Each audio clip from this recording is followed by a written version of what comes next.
আসসালামু আলাইকুম রহমতুল্লাহ। Career based English language প্রোগ্রামের বিভিন্ন জায়গা থেকে যারা যোগদান করেছেন, সুপ্রিয় শিক্ষার্থীবৃন্দ, আশা করি আপনারা সবাই ভালো আছেন। এসেনশিয়াল গ্রামার ইন ইউজ বইয়ের তৃতীয় ইউনিট নিয়ে আজকে আমরা কথা বলবো, আলোচনা করব।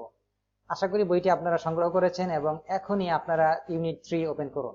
ইউনিট 3 এর বিষয়বস্তু হচ্ছে প্রেজেন্ট কন্টিনিউয়াস। প্রেজেন্ট কন্টিনিউয়াস বলতে এমন একটি সিচুয়েশন বোঝায় যে সিচুয়েশনে কোনো একটি ঘটনা বা অ্যাকশন চলমান বোঝায়। যেমন এখানে দেখাচ্ছে যে একজন খাচ্ছে, এখানে বৃষ্টি পড়ছে, এখানে তারা দৌড়াচ্ছে। তাহলে ছবির সাথে মিলিয়ে আপনারা সেন্টেন্সটি পড়ুন। শি ইজ ইটিং, সে খাচ্ছে। শি ইজন্ট রিডিং, তিনি পড়ছেন না, খাচ্ছেন। ইট ইজ রেইনিং, বৃষ্টি পড়ছে। দ্য সান ইজ শাইনিং, সূর্য জল জল করছে না বা সূর্য আলো ছড়াচ্ছে না। দে আর রানিং, তারা দৌড়াচ্ছে। দে আরন্ট ওয়াকিং, তারা আসলে হাঁটছে না।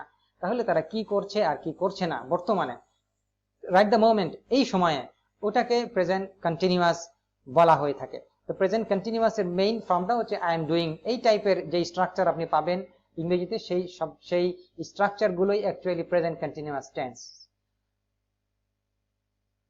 চলুন তাহলে আমরা ইউনিট 3 পরবর্তী অংশে চলে যাই। The present continuous is am, is, are plus doing, eating, running, writing etcetera.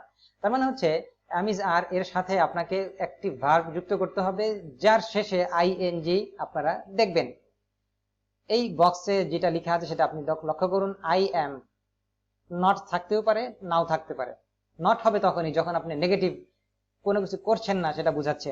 যেমন আমরা আগের অংশে দেখতে পাচ্ছি যে it is raining, the sun is not shining. আপনি এটাকে সংক্ষেপে ইজন্ট পড়তে পারেন।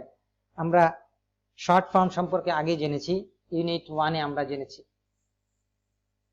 এখানে আমরা দেখতে পাচ্ছি যে এই বক্সের মধ্যে প্রথম হচ্ছে কতগুলো সাবজেক্ট বা pronoun, I, he, she, it, we, you, they. এগুলো আপনারা কিন্তু যথার্থভাবে ব্যবহার করা শিখবেন, অর্থাৎ যখন যেখানে যেটা প্রয়োগ করতে হয় সেটাই আপনি প্রয়োগ করবেন এবং এটার সাথে এম অথবা ইজ অথবা আর যেটা প্রযোজ্য হয় আপনি সেটাই ব্যবহার করবেন, অন্যটি নয়। এবার এই সেন্টেন্সগুলো পড়ুন, তাহলে আপনি সেন্টেন্সগুলো সম্পর্কে বিশদ ধারণা পাবেন এবং আপনি বিভিন্ন সিচুয়েশনে কোন ভার্বটি প্রয়োগ করবেন সেটিও জানতে পারবেন। যেমন I am working, I am not watching, Maria is reading, she isn't eating, coming, the bus is coming, bus আসছে, we are having dinner, dinner গ্রহণ করছি বা ডিনার খাচ্ছি। You are not listening, you are not listening to me, তুমি তো আমার কথা শুনছো না, you aren't listening. The children are doing their homework, শিশুরা বা বাচ্চারা তাদের বাড়ির কাজ করছে। সেকশন বি তে আপনারা দেখতে পাচ্ছেন যে একটি লম্বা রেখা টানা হয়েছে, সেখানে পাস্ট, নাও এবং ফিউচার, অতীতকাল, বর্তমানকাল এবং ফিউচার, ভবিষ্যৎকাল বোঝানো হচ্ছে।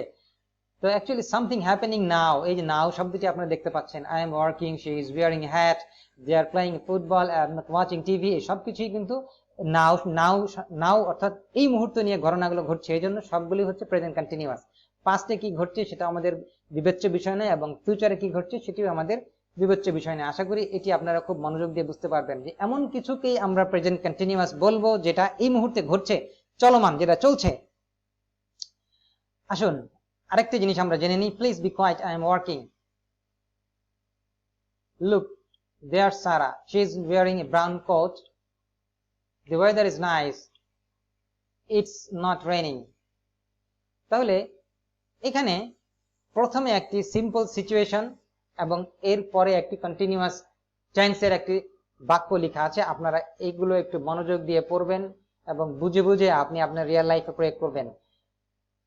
যদি এই শব্দগুলোর বানান সম্পর্কে জানতে চান তাহলে আপনাদেরকে আমরা সাজেস্ট করবো অ্যাপেন্ডিক্স 5 দেখুন এবং অ্যাপেন্ডিক্স সম্পর্কে যে ভিডিও আছে, যে লেসন পাবেন, সেই লেসনগুলো আপনি মনোযোগ দিয়ে দেখবেন। আমরা ইউনিট 3 এর শেষ প্রান্তে এসে উপনীত হয়েছি। ইউনিট 3 আপনি আবার দেখুন, বারবার দেখুন এক্সারসাইজটি করার আগে, এবং এক্সারসাইজ আপনার জন্য অনেক সহজ হয়ে যাবে যদি আপনি মনোযোগ দিয়ে এটি করে থাকেন। ধন্যবাদ মনোযোগ দিয়ে শোনার জন্য। আসসালামু আলাইকুম রহমতুল্লাহ।